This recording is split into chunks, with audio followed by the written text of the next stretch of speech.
before the missionaries arrived, before the mosques were built, before anyone told Nigeria what God looked like, Nigeria already knew. Long before Nigeria had a name, the people who lived on this land had already built a complete relationship with the divine. Not a primitive belief, not superstition, a sophisticated, structured spiritual system with theology, ethics, medicine, astronomy, and a deep understanding of the human soul.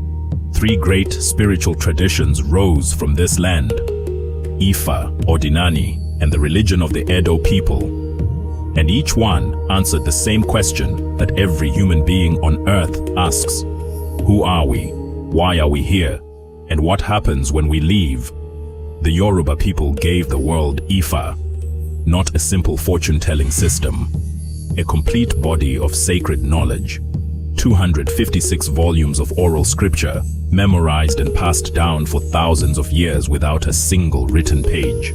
It contains medicine, ethics, philosophy, a creation story more detailed than most religions on earth. Olodumare, the supreme creator. The Orishas, divine energies governing every force in existence.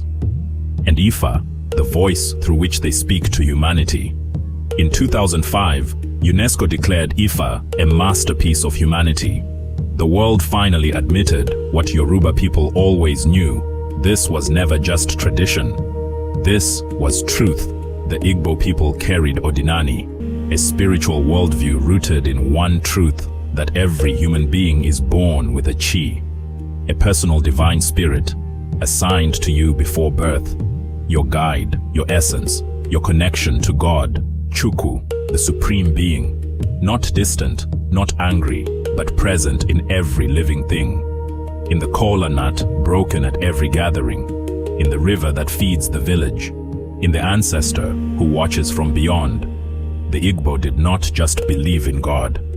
They built their entire way of life around the understanding that the divine lives inside every person.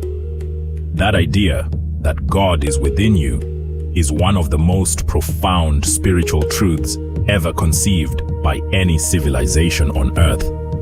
And in the ancient Benin Kingdom, the Edo people held a spiritual truth that connected the living and the dead as one continuous family.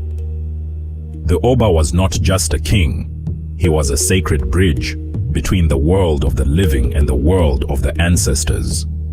Every ritual performed in Benin was a conversation with those who came before. Every ceremony, a renewal of the covenant between the people and their divine origin. The Edo understood something most of the modern world has forgotten, that death is not an ending. It is a transition to a place where you still watch over your people. Then the ships came, and with them, new gods, new names for the divine, new rules about what was sacred and what was sin. They called our spirituality witchcraft. They burned our shrines. They told our grandparents that everything they knew about God was wrong, and many believed them. Because when you are conquered, your conqueror's God feels like the stronger one. But the traditions did not die.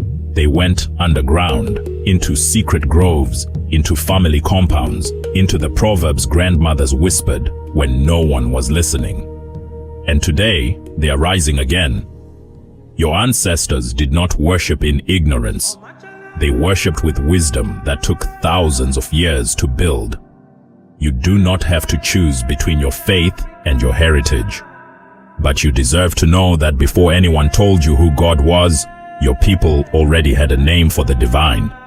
And that name was spoken on this land long before any ship ever arrived. Follow Echoes of Africa, because your history is sacred and it deserves to be remembered.